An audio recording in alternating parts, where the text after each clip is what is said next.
creating a benefit even for those who don't use the managed lanes. And this bears repeating the three main points that Matt raised about price-managed lanes. It's about choice, it's about reliability, and it's about improving performance. Tolls provide a dedicated ongoing revenue stream to cover operating and maintenance costs and ensure that service levels can be maintained throughout the life of the facility.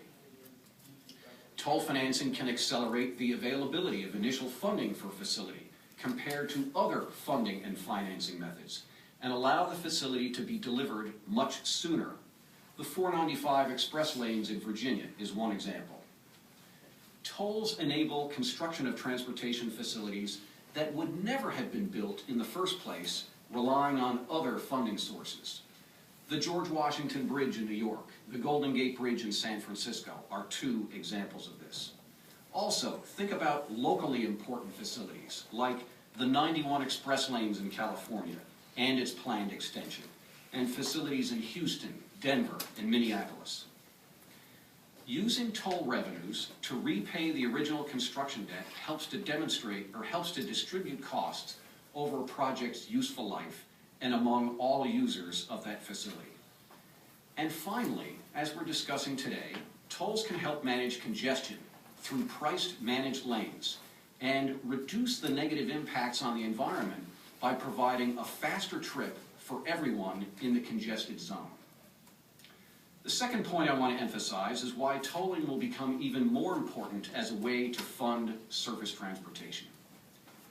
We know that fuel taxes simply are not adequate to fund all the needs of our growing and aging infrastructure system.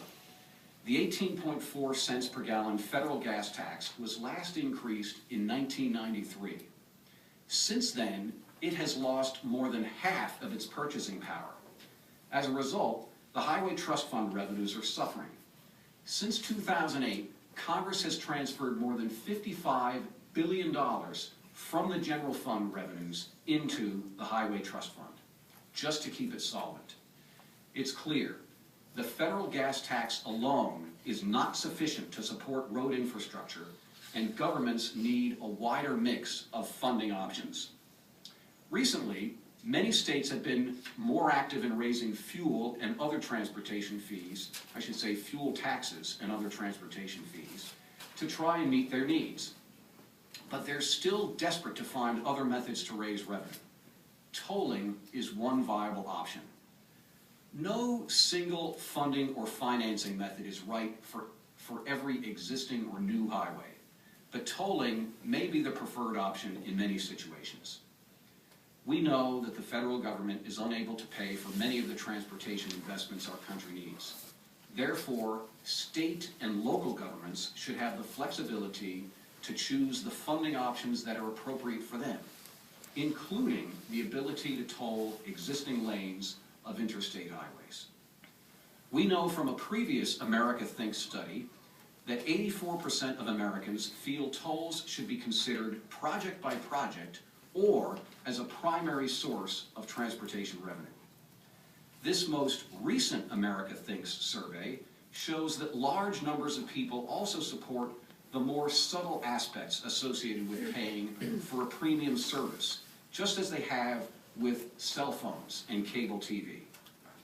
Make no mistake, a priced managed lane is a premium service that allows motorists to avoid congestion, especially when the value of their time is at a premium.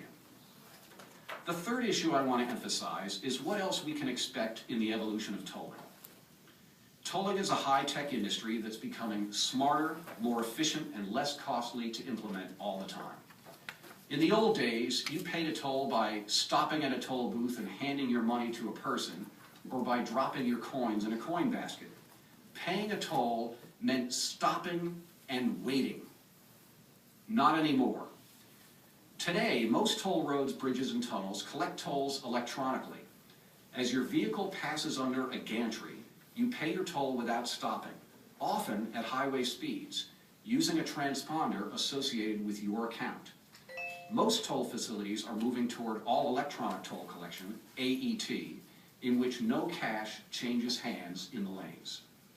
This technology also allows us to use dynamic pricing to change the level of the toll on a minute-by-minute basis to account for the level of congestion in the managed lanes. In this way, we can use pricing as a market clearing function to ensure that the driving speed in the managed lane stays above a predetermined level. Matt said that there are more than 2,500 miles of priced managed lanes in various stages of development today. We also know from the survey that while 76% of those surveyed have not yet heard about price managed lanes, 70% of those who are informed about them said, I would use them. So we're likely to see price managed lanes come into a congested urban area near you. As I mentioned before, price managed lanes by definition require high-speed electronic tolling, both to assess the toll and to notify drivers about cost, so they can decide, they can make the choice whether to take the faster trip or the slower, congested route. Technology is rapidly changing how we travel, especially in our congested urban areas. While we sit here and discuss today's technology, our industry is developing new tools that 5 years down the road we can't even imagine. Thanks for coming, and we look forward to your questions.